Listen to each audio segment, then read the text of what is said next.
Have you ever trusted someone so much that you didn't even consider the possibility of being cheated on? My name is Mary Johnson. I'm 53 years old, and until recently I believed my life was the perfect portrait of a Christian family.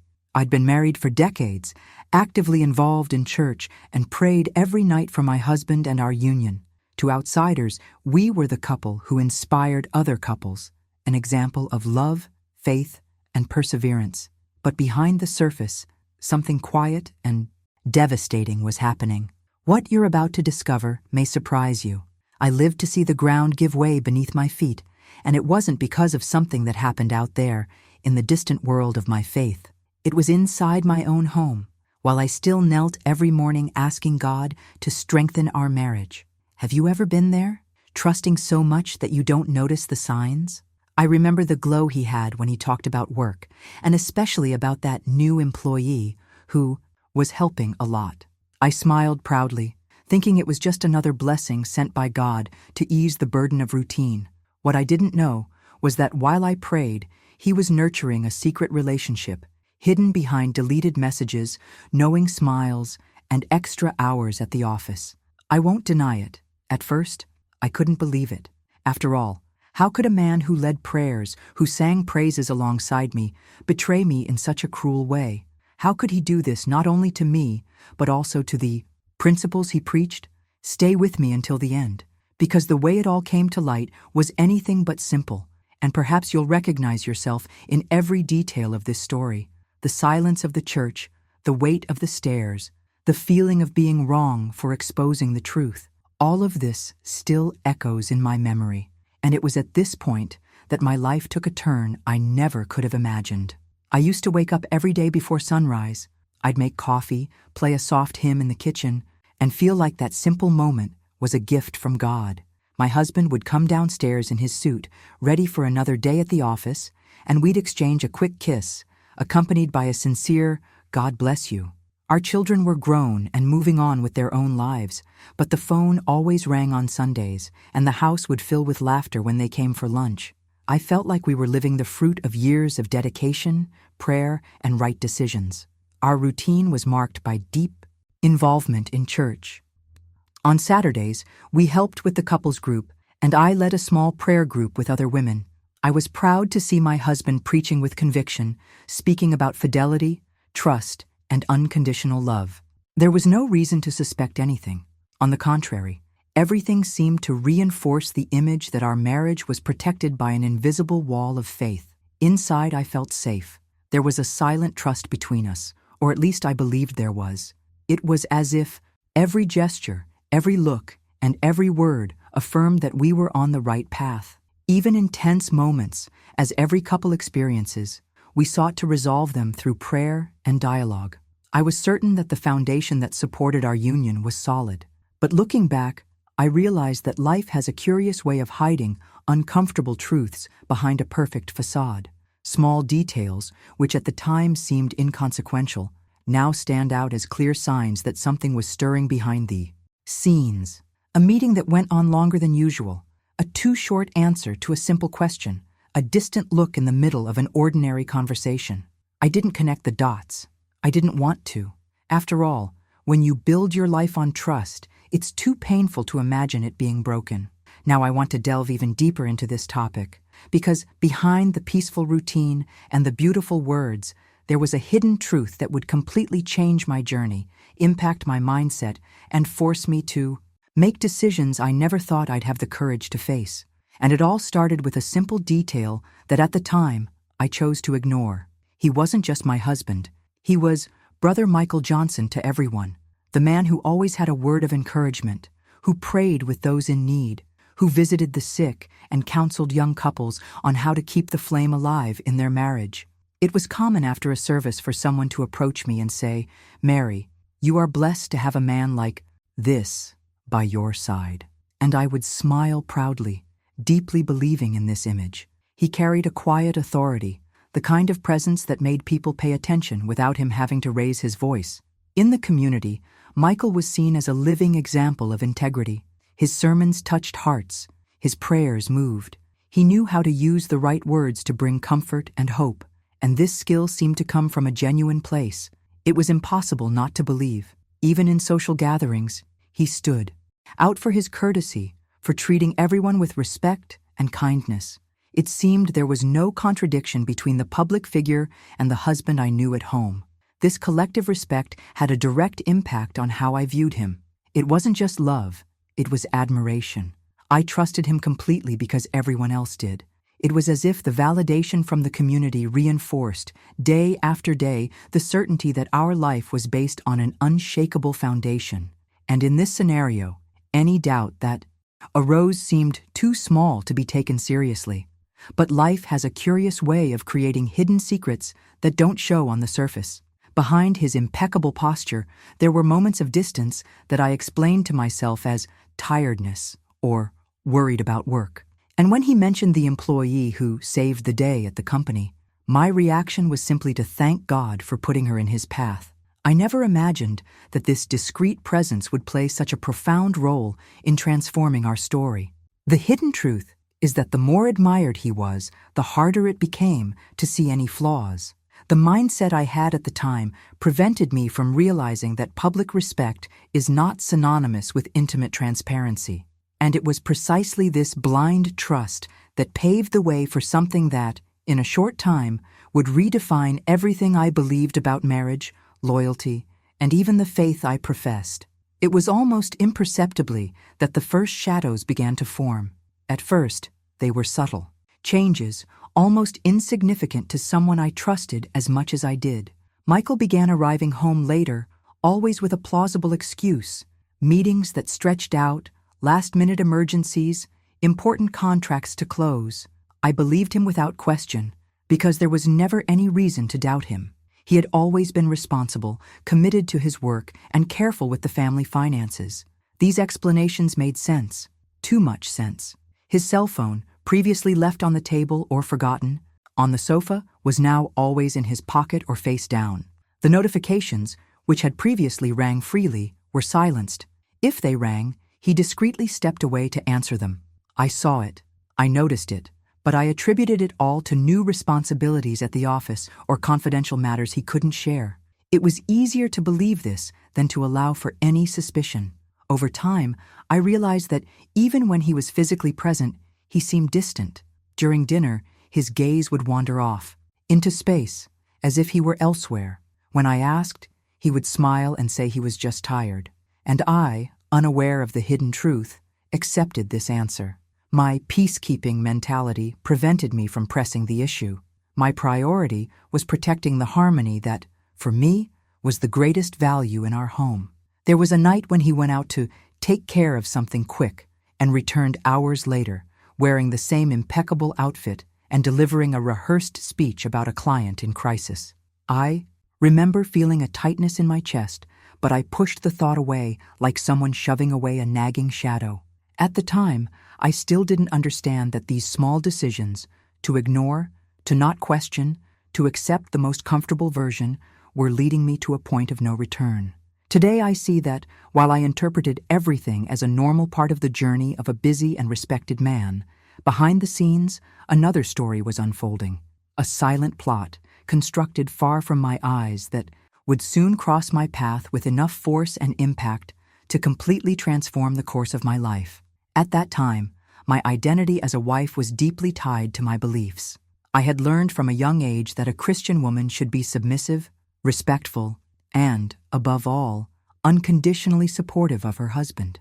This mindset wasn't just a teaching I followed out of obligation. It was something I believed wholeheartedly.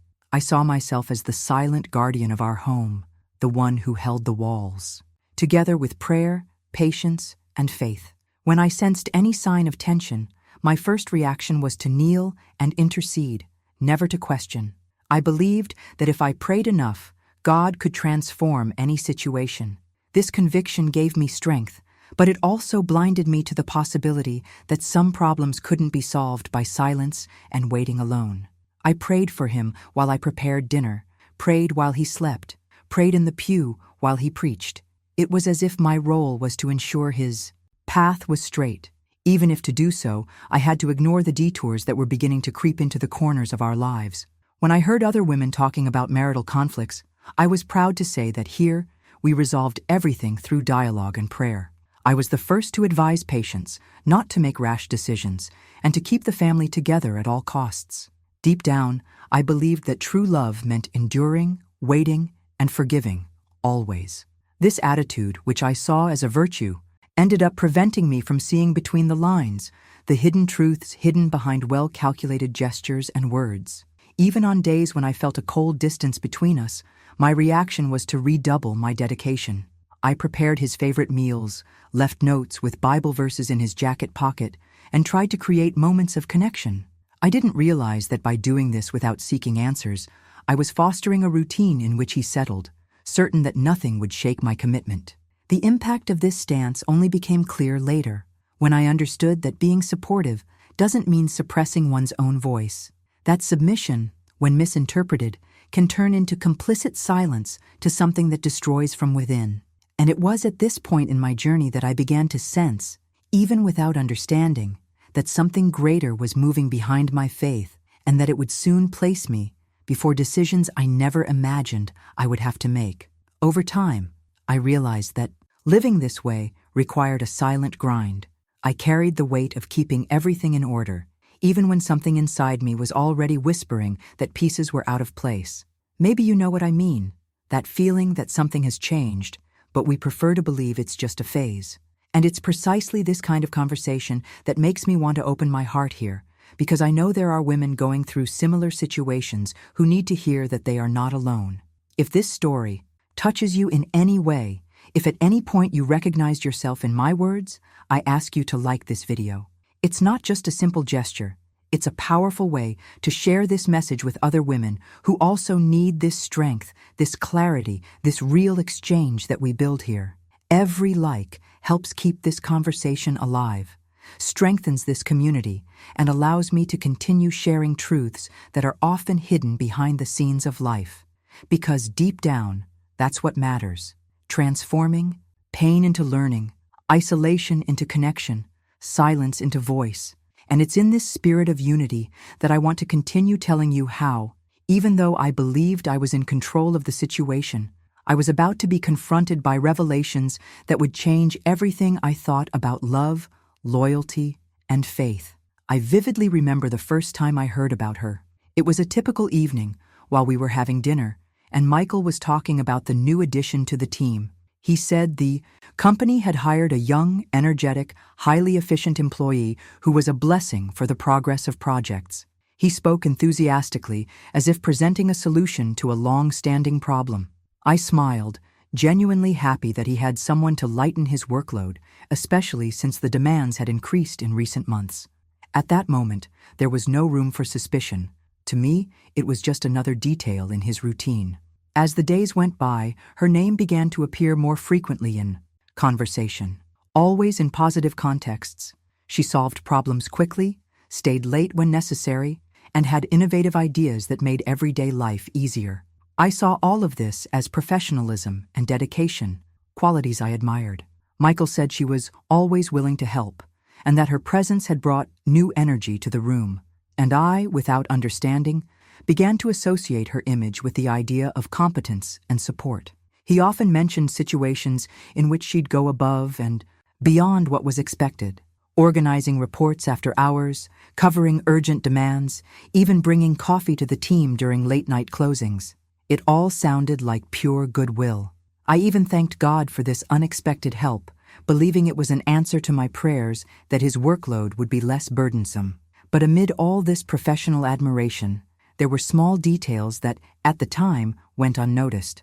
The sparkle in his eyes when he spoke of her, the slight smile that appeared when he remembered something she said, the way his tone of voice changed, becoming lighter, more lively. These weren't obvious signs, but today I see they were there, hidden behind the scenes of this story.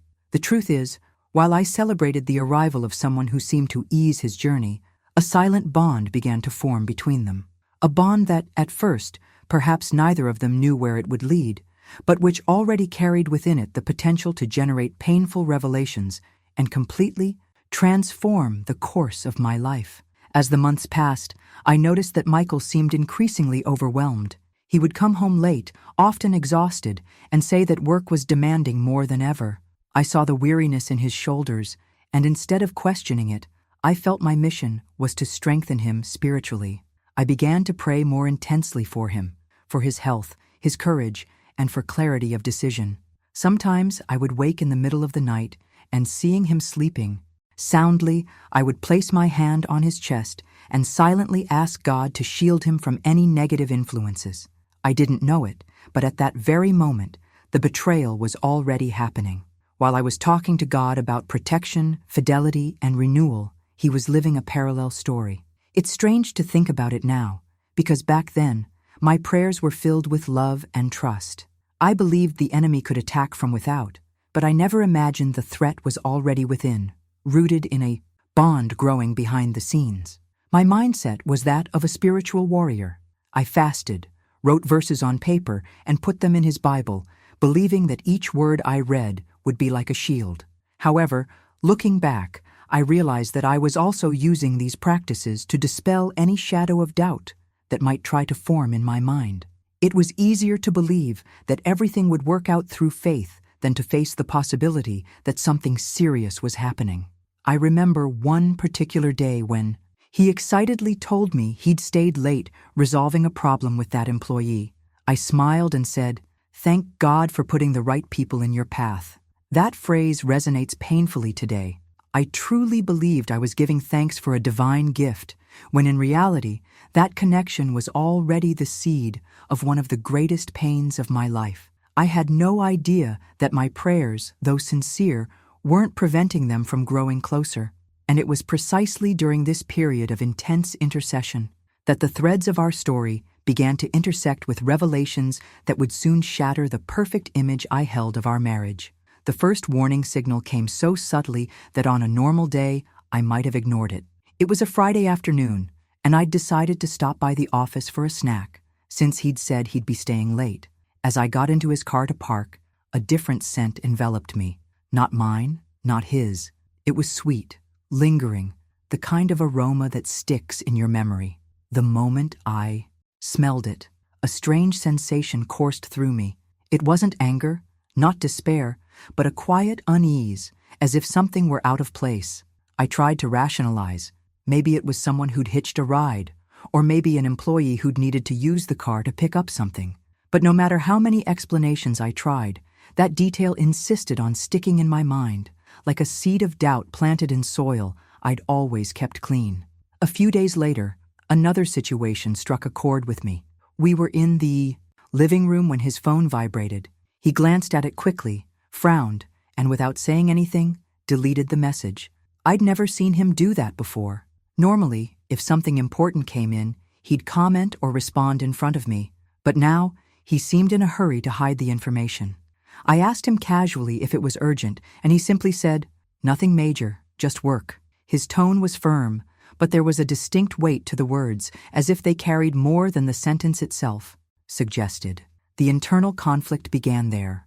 Part of me wanted to believe they were just coincidences, unimportant details that I was magnifying. Another part, silent and persistent, began to question whether my trust was being used against me. I prayed, asking for discernment, but I realized that my prayer was now accompanied by a certain fear of finding answers I didn't want to hear. It was as if I were standing before a half-open door. I could choose to close it and continue living in the comfortable certainty I'd held until then, or push it open to see what lay beyond, risking facing a hidden truth that would have a profound impact on my life and the decisions I still had to make.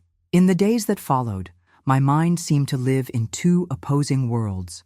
On one side, there was the voice telling me to trust blindly, as I always had. After all, I had built my marriage on a solid foundation of faith and loyalty, and questioning it meant, in a way, admitting that this structure could crumble. On the other side, a growing, almost physical uneasiness arose, urging me to open my eyes and begin putting together the pieces that were scattered before me. It was like walking a tightrope, balancing the weight of my confidence with the weight of my doubts. With every gesture, every quick response, I wondered if I was overreacting or ignoring signals that needed attention. Sometimes, I found myself observing his movements almost automatically, the way he put away his phone, the high pauses before answering simple questions, even the way he looked away at times. Small details that, in isolation, meant nothing, but together created an unsettling pattern. Faith, which had always been my anchor, now held me back. I believed that true love is unsuspecting, that trust is a virtue, and that distrust opens the way to destroy what has been built. So I prayed even more, asking God to reveal the truth. But deep down, there was a part of me that feared this revelation, because if it came, it might require decisions that would change the entire trajectory of my life. I remembered the advice I'd given other women: don't harbor doubt, leave everything in the Lord's hands.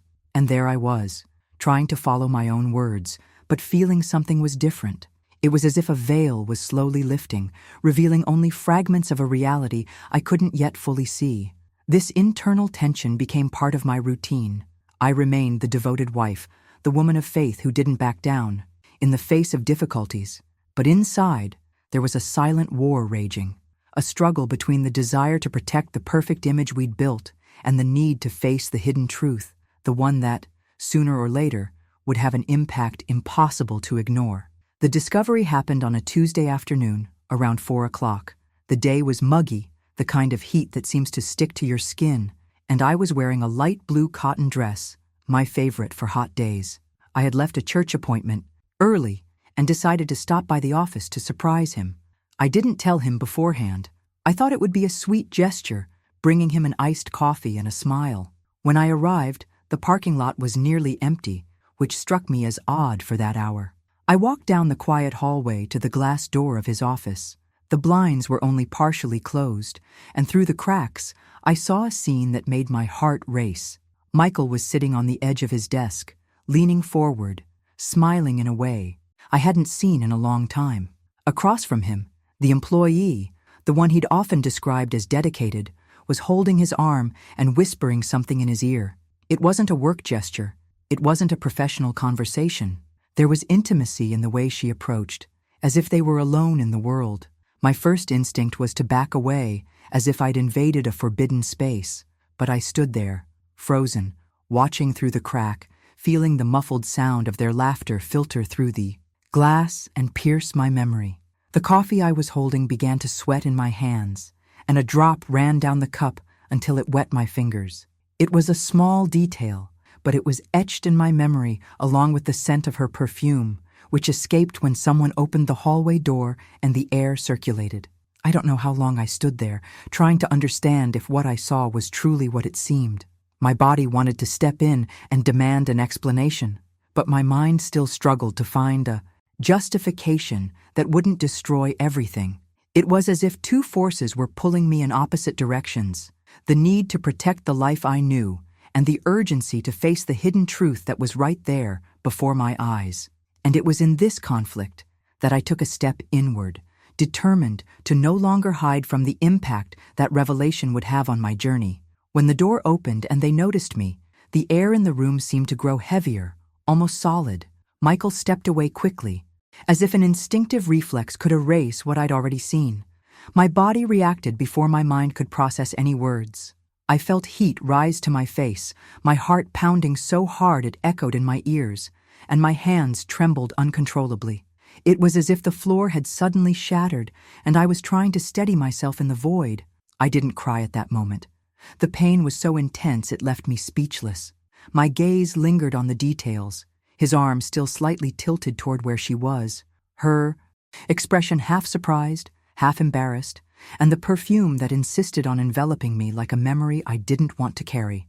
Everything seemed to happen in slow motion, but at the same time, my breathing was rapid, shallow, as if I needed more air than the surroundings could provide. Words wouldn't come. The silence between us was so thick it felt weighty. I looked at him and saw not just the man standing there, but all the years we'd lived together, the conversations in the dim light, the promises before God, and this made everything even more suffocating. The impact of that scene wasn't just the act itself, but what it represented, a complete breakdown of the trust I'd believed unshakable. I felt a faint ringing in my ears, as if the world around me had receded a few feet. It was a strange detachment, as if I were looking at my own life from the outside, unable to interfere. Within me, two opposing forces clashed, the pulsing rage that wanted to explode and the silent pain that just wanted to disappear. And as I tried to find some stability, I realized there was no going back from what I had just witnessed. My journey had just crossed an invisible line, and each step from there would be taken into completely new territory, full of revelations I wasn't yet ready to face. At that moment, as I tried to assimilate everything my eyes had just seen, I felt a part of me detach, as if something had shattered forever. It's difficult to explain the mix of sensations, the shock, the disbelief, the urge to ask why, and, at the same time, the fear of hearing the answer. Perhaps you, who are listening to me now, have experienced a moment when your heart seems to squeeze until there's no room to breathe. And that's why I want to open up a space here for you too. If, in any way, what I'm sharing resonates with your story or awakens a feeling you carry, share it in the comments. It's not just about telling your side of the story. It's about creating a space where other women can read it and realize they're not alone. Each comment becomes another voice in this conversation, and that's how the message gains strength and reaches those who need to hear it. It's a way to transform a painful experience into something that can generate understanding, empathy, and even courage for those who haven't yet found the words. As I stood there, motionless, feeling the weight of that revelation, I realized my life had just reached a point of no return.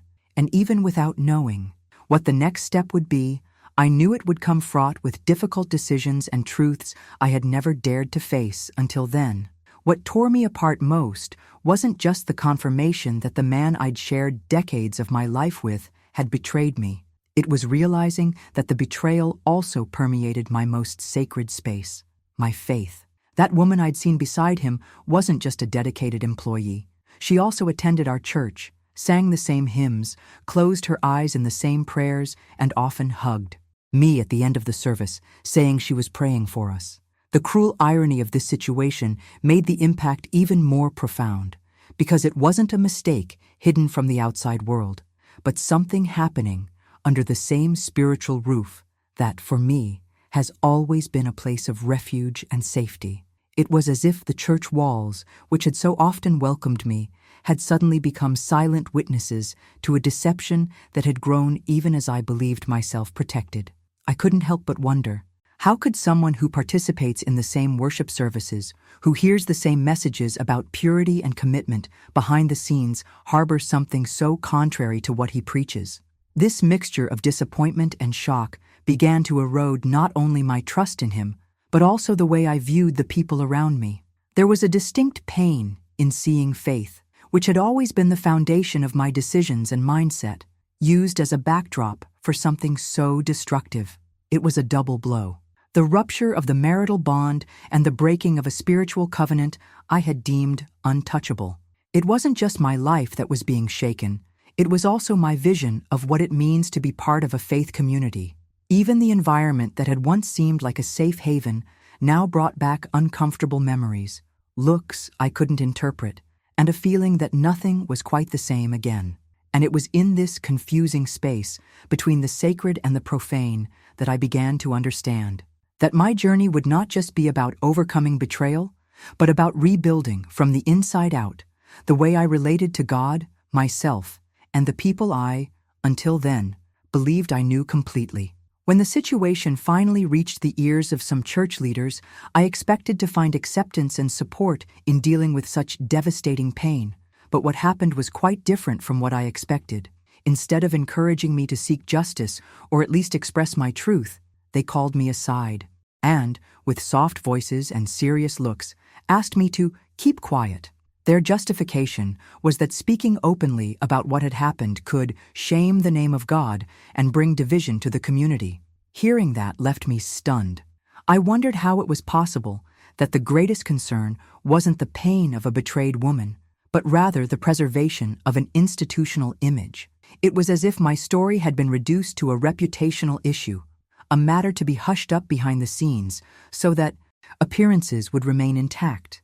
I felt diminished, as if my voice had been ripped away and replaced by a silence that wasn't my choice, but an imposition. This demand carried an immense weight. I, already weakened by the betrayal, now had to deal with the pressure of carrying alone a secret that was destroying me from within. And in a way, this imposed silence felt even more painful because it placed me in the role of an unwitting accomplice to something I would never have accepted. The space that had once been my spiritual refuge became a place of tension, where every smile and every greeting carried the doubt of whether or not that person knew the truth. The mentality of protecting the institution at any cost made me realize something I hadn't seen clearly until then. There are truths that don't fit within the walls of silence, and even as I tried to obey, a part of me knew that sooner or later my voice would find a way out. The impact of that moment was so profound that it forever changed the way I viewed not only leadership, but also the responsibility each person has in the face of the pain of others. And it was there, under the weight of this invisible gag, that I began to understand that my healing journey would require not only dealing with betrayal, but also the courage to break pacts of silence that should never have existed. As the weeks passed, I realized that the imposed silence didn't come alone. It carried, subtly and almost imperceptibly, a kind of judgment that wasn't expressed in direct words, but was present in the lingering glances, the whispers that ceased when I approached, and even the seemingly innocent questions that carried a hint of insinuation. It was as if, little by little, the narrative had reversed, and I had come to occupy the role of someone who had somehow contributed to the crisis. In the church hallways, greetings that were once warm now felt formal, with smiles that didn't reach their eyes. Some women, who had previously sought me out to talk and pray with me, began to keep their distance, as if my suffering were contagious, or as if I had failed to maintain the testimony everyone expected of me. And most painfully, I realized that some of these attitudes came from people I deeply trusted, brothers and sisters I thought understood the gravity of betrayal. At social gatherings, subtle comments would emerge disguised as concern. You know, marriage is a daily process.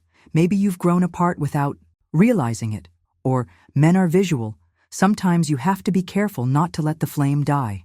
These phrases, delivered with a condescending tone, pierced me like sharp knives. They carried an unspoken message that perhaps it was my fault for not doing enough, as if my loyalty, dedication, and prayers were insufficient to maintain what had been broken by his decision. This veiled judgment began to erode not only my trust in others, but also the way I saw myself. I began to question whether I had truly failed at something, whether there were details I had overlooked, whether I could have prevented what had happened. It was a dangerous mental maze, because it pushed me into a place of self-sabotage, fueling a guilt that wasn't mine to bear. And yet, amidst this emotional weight, something inside me began to shift. The injustice of those looks and words began to awaken a new awareness, a firmer mindset, reminding me that taking responsibility for what I didn't do would only reinforce a lie. I still didn't know how I would deal with all of this, but I already sensed that my healing journey would also involve reclaiming my own narrative without allowing others to write the story for me. Alone, in the silence of my room, the questions began to come like strong waves, one after the other, without giving me time to breathe. Why did the Lord allow this? I asked, looking up at the ceiling, as if somehow the answer could descend from heaven at that very moment. It was a question, fraught with pain, but also with disbelief, because everything I knew about fidelity, both to God and to marriage, told me that such things don't happen when one lives under divine protection. And yet, there I was, with my world in pieces. What did I do wrong? Was the second question that became constant. I mentally replayed years of decisions, actions, and conversations, trying to find a specific point where I could say, this is where I failed. It was as if my mind needed someone to blame, and unable to understand their choices, I tried to put myself in their shoes. I remembered the times I dedicated myself beyond my strength, the prolonged fasts, the prayers into the early hours of the morning, and all of that seemed to lose its meaning in the face of the reality I faced. This internal struggle with God wasn't one of rebellion, but of a desperate search for understanding. I wanted to believe there was a purpose, that this suffering would have some greater meaning in my journey, But at that moment, all I felt was a profound emptiness. It was like praying in a dark room where my own voice echoed back, unanswered. And yet, even on days when my prayers were silent tears, there was a part of me that clung to faith like a rope in the midst of a storm. I didn't know if God was silent or if he was teaching me to listen in a new way. But I sensed that somehow this pain was pushing me to a deeper place within myself, where I would have to choose between losing myself or reinventing myself. That decision hadn't been made yet, but the feeling that something inside me was about to change was as intense as the pain that kept me awake night after night. It was as if two voices coexisted within me. One wanted to scream, demand explanations, ask with all its might, "Why did you allow this? Where was your care when it all happened?" The other, quieter, whispered that I needed to trust, even without understanding. But how could I trust when life suddenly seemed like a series of closed doors and broken promises? I had spent years believing that living by faith would shield me from the greatest pain, and suddenly I was learning that reality isn't shaped by what we expect, but by what we must face to be transformed. The question, "What did I do wrong?" became a constant shadow. I replayed every detail of the past few months, trying to find a gesture, a word, anything that could justify what I was experiencing. It was a delve into memories that sometimes hurt more than the discovery itself. I remembered the late-night prayers, the sincere conversations with God, the effort to keep my family afloat, and I wondered if deep down it had all been in vain. This doubt corroded not only my faith, but also my sense of who I was. Behind the scenes of this silent struggle, there was something I couldn't ignore, the feeling that this pain was shaping me, as if, behind the hidden truth and the open wounds, there was a call for a change of mindset. It was like crossing a desert, where each step left behind a part of who I was, while another, stronger and more conscious part, tried to be born. There were nights when I spoke to God without words, simply letting my tears carry the questions I couldn't formulate. And even without clear answers, I noticed small, almost imperceptible signs that reminded me that I was still standing, that, despite the devastating impact, something inside me refused to give in completely. Maybe it was hope. Maybe it was faith in its rawest form, the kind that survives when everything else crumbles. And it was on that threshold between pain and transformation that I realized this journey wasn't just about understanding the why, but about figuring out what I would do with what was left of me after it all. It was strange to realize that, after all this, the first step toward getting back on my feet didn't come as a great act of courage, but as an almost timid, almost imperceptible movement. It wasn't waking up one day and deciding everything was going to change. It was getting out of bed, even though I didn't want to. It was accepting that I couldn't face that weight alone. It was allowing my vulnerability to be exposed without makeup, without filters, to people who could help me find some meaning in the chaos. Therapy came like a door I didn't know I could open. At first, each session seemed to strip me more bare than I was prepared for, because talking about the pain was like reliving the open wound. But over time, I realized that it was there, in that safe space, that I could rebuild myself without rushing, putting each piece back in its rightful place, or creating new ones to replace those that were lost.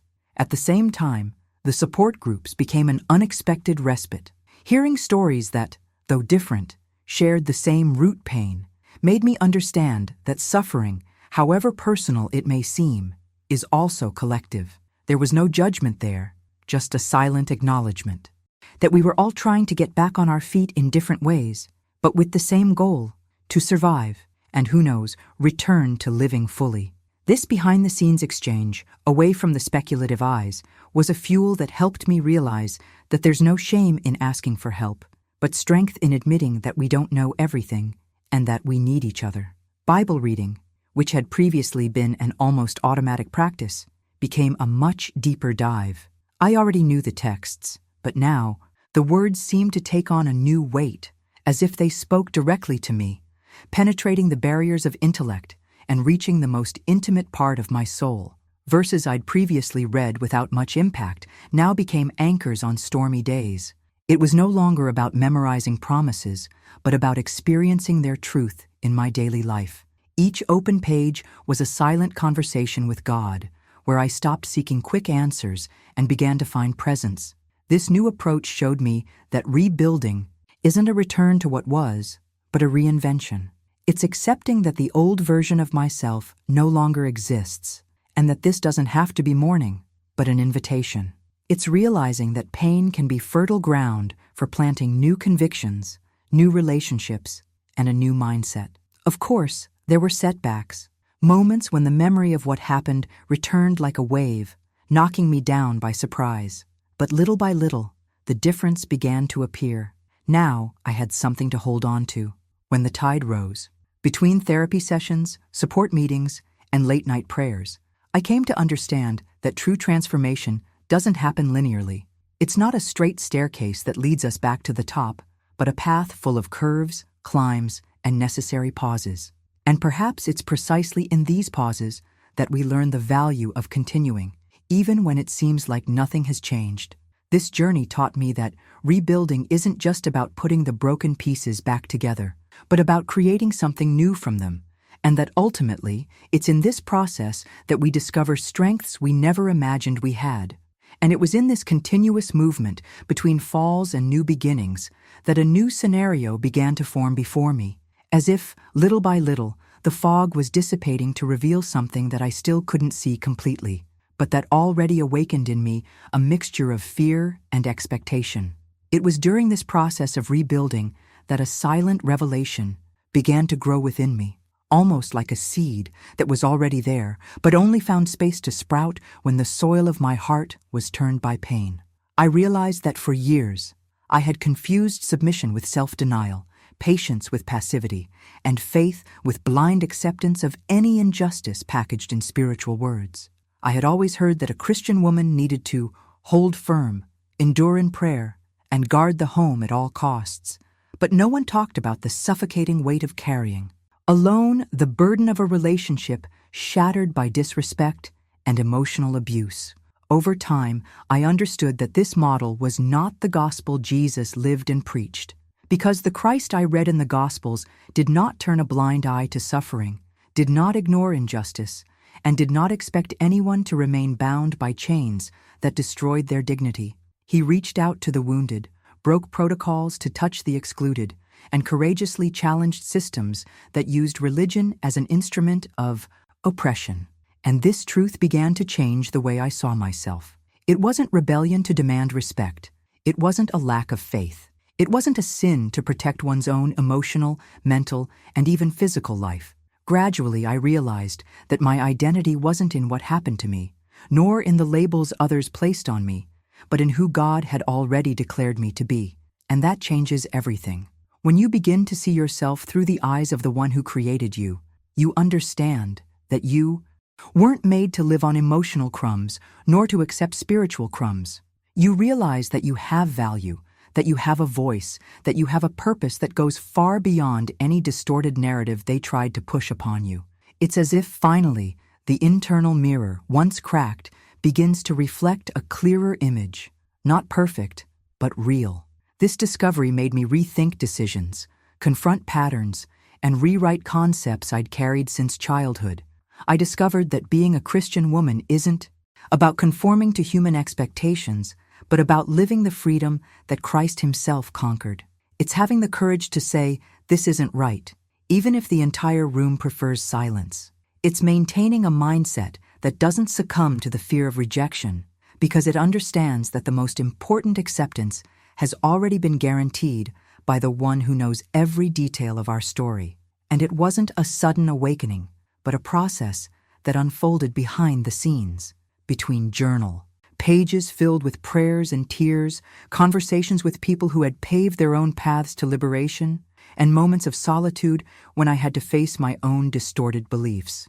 There were days when I still wondered if I was being too difficult or too harsh, but it was precisely on those days that God reminded me, in subtle and profound ways, that true obedience to Him never requires me to diminish myself to fit in with others' comfort. Deep down, it was as if I was finally understanding the hidden truth that had always been there. There is no glory in staying in a place that destroys who you are. And this understanding brought not only relief, but also responsibility. Because once you discover who you truly are, you can no longer live as if you didn't know. And this awareness changes the way you walk, the way you speak, the way you choose. It makes you seek healthy relationships, clear boundaries, and environments where your essence can flourish. And it was in this new state of consciousness, carrying the mix of scars and strength that only an intense journey can produce, that I realized my story wouldn't end in pain. A new chapter was forming, one I didn't yet fully understand, but which already carried signs that it would be different, truer, and much freer. Realizing my identity was a giant step, but something still weighed heavily on my shoulders, a weight that was almost invisible, but that accompanied me in every memory, in every sudden flash of everything that happened. It was as if part of me was trapped in a past I didn't want to relive, but that insisted on infiltrating the present. And it was at that point that I came across a word that, until then, had seemed almost impossible: forgiveness. Not the mechanical forgiveness, said just to play the right role or to avoid conflict, but the kind that requires a deep dive into the soul and the courage to face the pain head-on. For a long time, I confused forgiveness with reconciliation. I thought forgiveness meant returning to the same old relationship, restoring trust to the same level, or even making room for the person to reclaim their place in my life. But this confusion kept me trapped, because the mere thought of reconnecting with the person who had hurt me made my stomach churn. I needed to understand that forgiveness isn't an invitation to repeat the hurt, but rather an internal decision that cuts the chains that tied me emotionally to that chapter. This distinction changed everything. Reconciliation is a two-way street, dependent on genuine repentance, behavioral change, and mutual reconstruction. Forgiveness, no. Forgiveness is unilateral. It's my choice. It's how I decide to no longer carry the poison of resentment. It's letting go of emotional revenge, not because what they did was acceptable, but because I no longer wanted to let it define my state of mind. And curiously, the more I understood this, the more I realized that forgiveness wasn't just covering up, but an act of self-protection. It was a process, not something that happened overnight. There was crying, there was anger, there were days when I told myself I'd already released the forgiveness, but all it took was a trigger to realize there were still remnants there. It was like peeling an onion, layer by layer, memory by memory, facing each sensation that came along. And each time I released a little more of that pain, I felt an inner space being freed up for new things. Peace didn't arrive like a burst of fireworks. It came silently, almost timidly, slowly settling in. One day I realized I no longer felt that tightness in my chest when I heard the person's name. Another day, I noticed my mind no longer replayed old conversations like someone watching a movie on loop. And then I understood that forgiveness had done its job, not erasing the story, but lifting the weight it had placed on me. This liberation brought me a clarity I hadn't expected. Without the filter of hurt, I began to see my own journey with more compassion. I saw that it wasn't just about what had been done to me, but about what I was building from it. It was as if the energy previously spent trying to justify the pain or hold on to resentment had been redirected toward creating something new. And this new included a lighter mind, more conscious decisions, and a greater sensitivity to identifying patterns I no longer wanted to repeat. Ultimately, forgiving was one of the most radical decisions I've ever made, not because it absolved the other person of their wrongdoing, but because it freed me from the position of hostage. And perhaps this is the most powerful part of forgiveness. It doesn't depend on someone else's remorse, but on your willingness to choose peace over emotional imprisonment. When I understood this, I realized there was something even deeper waiting for me, something that is only possible when the heart is free enough to open to new paths. And it was at this point that my journey began to take shape in ways I could never have imagined, leading me to a place where healing ceased to be just a concept and became a living part of my daily life. It was in this lighter-hearted environment that my faith began to take on a completely different shape. It was no longer that fragile faith, shaped by fear and the need for approval, but a faith that now carried the strength of someone who had been through the valley and returned with scars that tell stories. Before, I believed almost blindly everything I was told, as if questioning were synonymous with a lack of spirituality. Today, I understand that faith and discernment go hand in hand, and that it is not disobedience to question something that violates love, justice, or truth. On the contrary, it is an act of courage and self-love. This new perspective made me realize that God never asked me to nullify who I am to fit into other people's expectations. On the contrary, everything I see in the pages of the Bible points to a God who respects individuality, who calls each person by name, and who never imposes a heavy yoke to prove fidelity. This was liberating because it showed me that genuine faith doesn't require me to silently accept abuse or allow others to overstep my bounds in the name of something greater. Healthy faith isn't built on oppression, but on conscious choices, clear boundaries, and a dignified stance that reflects God's care for me. I began to read the scriptures with new eyes, seeking not only comfort, but understanding.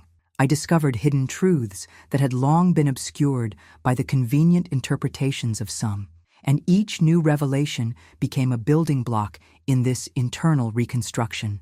I began to see passages that I had previously read automatically as true invitations to transformation, freedom, and discernment, and it was inevitable that I realized how much, for years, I had confused submission with passivity and forgiveness with self-effacement. This shift wasn't just theoretical. It had a direct impact on the way I made decisions. I no longer accepted invitations to return to places or relationships that diminished me. I also learned to say no without carrying the weight of guilt, because I understood that protecting what is sacred within me is also an act of faith. It was as if my spirituality had shed the layers of fear and conditioning that kept me blind to certain realities. And in this process, I realized that self-love doesn't compete with love for others. They strengthen each other. Behind the scenes of this journey, there were days of absolute silence, when I needed to distance myself from certain voices to hear God's voice more clearly. And that's when I understood something that completely changed my way of believing. Faith isn't about noise, performance, or appearances, but about depth and truth. It's the ability to remain steadfast even when no one is watching, to keep your heart pure even when no one recognizes your effort. Today, my faith is less naive, not in the sense of having lost its purity, but in the sense of having gained maturity. It is not shaken by manipulative speeches, it is not trapped by veiled threats, and it does not sell itself for acceptance. Instead, it is sustained by a clearer awareness of who I am in God and the value He has given me.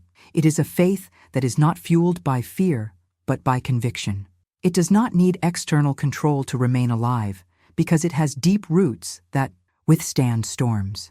And perhaps the most beautiful part of this transformation is realizing that, even after everything, I still believe, but now in a freer, more authentic, and more whole way. No longer the faith that lets itself be carried by any current, but one that knows its own path. And it's precisely at this point that something began to blossom within me. Something that's not just about survival, but about living with real purpose, with a clarity I didn't know was possible before. And it was precisely from this new, firmer, and more conscious vision of faith that something even greater was born. The certainty that my story couldn't be confined to me, because as painful as it had been, I knew there were other women walking the same corridors of silence, facing the same looks that hurt more than words, living with the weight of guilt that was never theirs. And if I remained silent, perhaps they would believe there was no way out, that their destiny would be to conform. I realized that the transformation I had experienced would not be complete if it remained confined to my own world. It called for movement, it called for impact, it called for me to transform pain into purpose. I began to connect with women who bore similar scars to mine. Some still didn't have the courage to speak out. Others didn't even realize they were trapped in a web of manipulation and fear. And it was remarkable how all it took was a safe space and a listening ear for their stories to begin to emerge. There, without judgment, they spoke, and little by little realized they were not alone. And I understood, increasingly, that breaking the silence wasn't just about exposing something, it was about breaking a cycle, restoring dignity, and opening doors to freer choices. I began participating in meetings, discussion groups, and projects focused precisely on this, helping women see that faith and blind submission are not the same thing, and that love isn't synonymous with accepting everything. I didn't speak as someone who had all the answers, but as someone who knew the narrow and painful path of rising after having been pushed down so many times. And this authenticity created deep connections because it wasn't theory, it was real life, with all its scars and revelations. With each conversation, I saw how small mindset shifts could have a huge impact. One woman, previously afraid to question herself, began to set her own boundaries. Another, who carried guilt for leaving an abusive environment, finally understood that protecting her emotional health also meant obeying God. These turning points showed me, undeniably, that when one person decides to stand up, they inevitably light the way for others. And as this mission took shape, I also realized it strengthened me even more. Because deep down, helping other women wasn't just about saving them. It was also about continuing to reaffirm, for myself, the truth that once set me free. And it was in this interweaving of stories, in this sincere sharing of scars and victories, that something new began to blossom, opening the way for an even more intense next chapter of this journey. And if you're listening to this now, perhaps with a heavy heart and the feeling that no one would understand what's going on inside you, I need you to know this isn't the end. I know that in the midst of the storm, it's hard to believe there's life beyond the chaos. But believe me, it is. The pain that seems suffocating today can also become the strength that sustains your next steps. You are not what happened to you, and you are certainly not condemned to live forever with the scars of it. Your identity is much greater than your wounds, and your worth isn't defined by the distorted opinions or wrong decisions others made. Perhaps today you feel exhausted, questioning even your own faith, as if God had turned his face away and left you alone. I've felt this way too, but I've learned that, even in the silence, he doesn't turn away. There are moments when his presence doesn't come as an immediate answer, but as a breath of fresh air that keeps us from sinking completely. And, as impossible as it may seem, there comes a time when the weight begins to lift, and the light, timid at first, shines through the cracks again. Don't blame yourself for needing help. Don't blame yourself for walking away from what hurts you, even if it goes against your expectations. Sometimes, transformation begins precisely the moment you choose to preserve your own peace, even without understanding all the reasons. What now seems like an act of weakness, you'll later see as courage. There's a hidden truth that, when discovered, changes everything. You don't have to be completely healed to start living again. The journey of rebuilding is made up of small steps, and each one matters. You don't need to see the entire path to keep walking. You just need to believe that there's something worthwhile ahead. And when you least expect it, you'll realize that the pain no longer takes up all the space. There will still be scars, yes, but they will no longer dictate your destiny. And it is at this point, when hope begins to take shape, that something powerful begins to move within you, setting the stage for what comes next.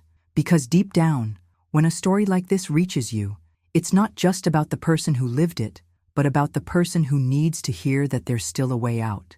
Maybe it's about your own journey, or about someone close to you who carries a silent pain. That's why every word you choose to share here, every account, every shared feeling, has a much greater impact than it seems. It's not just a comment on the screen. It's a seed of courage sown in the heart of someone who might be on the verge of giving up. By sharing, you break the silence and help build a space where the hidden truth of struggles transforms into collective strength. And when you share your experience or send a private message, you're telling another woman, I see you, I understand you, you are not alone. This is how a real support network is born, made of true stories and decisions that change destinies. And it's precisely in this movement that something new begins to happen.